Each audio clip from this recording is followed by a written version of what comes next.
పగ తీర్చుకోవటాలు, కక్ష తీర్చుకోవటాలు.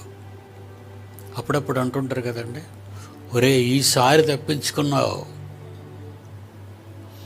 ఇంకొకసారి నిన్ను వదలనంటాడు. వార్నింగ్ ఇస్తాడు. ప్రియులరా, నేను ఎందుకు చెప్తున్నాను ఇదంతా అంటే, మనం శాంతి కాముకులం, ప్రేమ కలిగిన వాళ్ళం, దయ కలిగిన వాళ్ళం.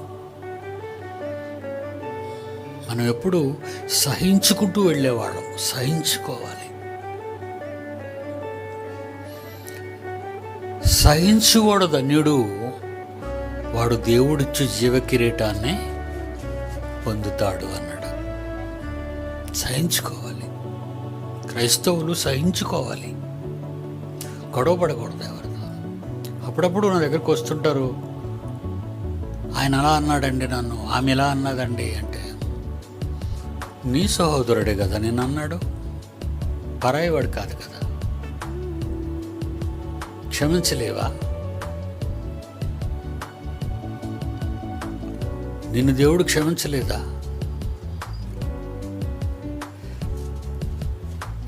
అని చెప్పి పంపటమేనండి. అయితే ఇలాగా నేనేం చాడీలు చెప్పినండి వాళ్ళకి. పగ రేపను, కక్షలు రేపను, శాంతి చేస్తాను వాళ్ళని. అది క్రైస్తవ్యం. ఇది యేసు బోధ.